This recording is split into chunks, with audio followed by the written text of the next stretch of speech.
All right, what's up everybody? Phil Batterson back with another video. So today I want to talk about what I am doing outside of my long runs to get better.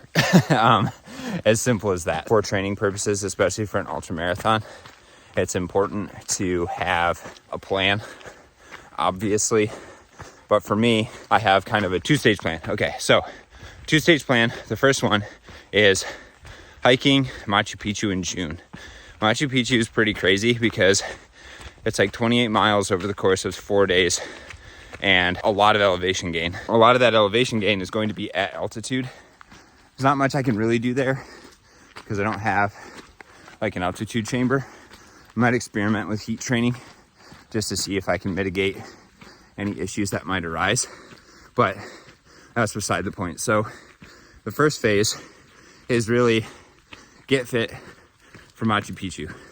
My goal is to show up to Machu Picchu and the group of people that I'm working with to go up the mountain, be the person who's in the best shape. That's essentially what it is. It's a little bit of a pride thing, but it's also a consideration because when you go to altitude, your VO2 max actually goes down just because of changes in the partial pressure of oxygen at higher altitudes and some other stuff that I won't get into right now. So your VO2 max goes down. The oxygen cost of a certain exercise stays the same. Me walking up this incline doesn't look that big here, but it's pretty steep. The amount of oxygen that it costs to go up this incline is going to be the same here as it is at 10,000 feet, or pretty close. But when we go up to altitude, our VO2 max declines. So what does that mean? That means that we are using a higher proportion of our aerobic engine just by doing the same exercise at altitude.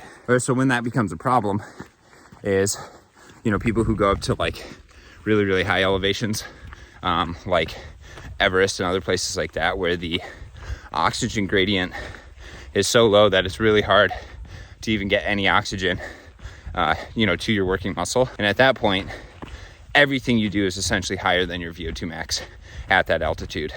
That's why people have to supplement with oxygen when they get to, like the summit of Everest. I'm not saying that that's the case for me, but overall, it's just going to be a harder relative exercise. So if I showed up to Machu Picchu and all of the people that I was with were in super good shape, like better shape than me, they'd start hiking up this hill, and it actually just got really steep. They start hiking up this hill and I would be going faster than what I normally go. When I'm at sea level, my VO2 max is lower. So I'd be exercising even at a higher percentage of my VO2 max, which in terms of bodily stress means that you're having a much larger stress reaction to that exercise. So to mitigate that, my goal is to be as fit as possible when I get to Machu Picchu, as big of an aerobic engine as possible, and then, essentially be able to work out slower than what I'm working out at now so that I have the same relative physiological stress so that I can actually enjoy the hike itself. That's my first phase one. And what I'm doing is I'm training a lot of uphill. For those of you that don't know, I'm a PhD student at Oregon State, and I'm lucky to have access to a rec center with treadmills that can actually get pretty steep. So throughout the week, as opposed to coming out to the trails, because it takes a little bit of time to get there, I'll just go right after class and hike / jog for an hour on a treadmill at a pretty steep incline. I'll do an hour and a half if I have time. And the whole goal of that is just to increase my time on my feet and my time hiking up an incline. I'm doing a lot of that. And then every other day or once a week, I will do a VO2 max style training session on the bike. What this involves is 5 minutes hard, 4 minutes easy, and you repeat that a few times. That's the plan. I haven't actually executed that plan quite yet, but right now, trying to increase my VO2 max and increase the volume that I can actually withstand. Once I get back from Machu Picchu, that's going to start phase two.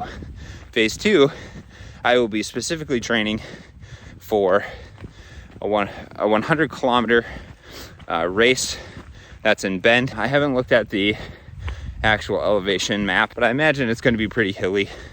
Bend has quite a few hills. Once I get back in June, I'm going to start to translate my training, all of that volume, to more running, trying to additionally accumulate more time on my feet and doing more sport specific training, more like power hiking with a rucksack, jogging up hills, jogging down hills. Because if you saw one of my last videos, going downhill can actually damage you pretty bad.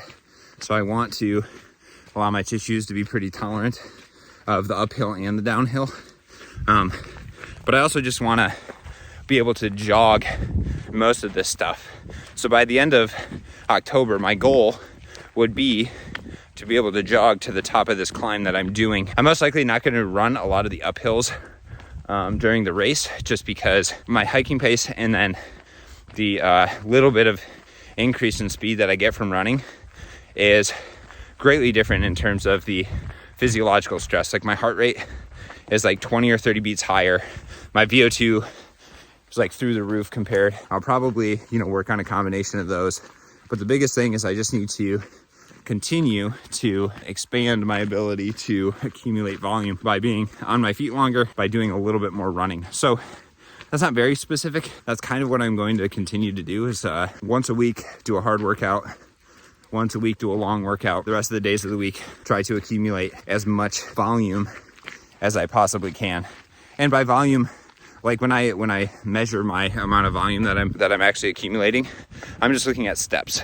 So if I have a super busy day walking around campus and those sort of things, where I get like 20,000 steps, I am not as apt to go, to the gym and do another hour worth of walking, because 20,000 steps right now at least is quite a bit for me. That's kind of my general plan. If you have any more questions about that, please leave a comment in the comment section below. Other than that, we'll catch you guys in the next one.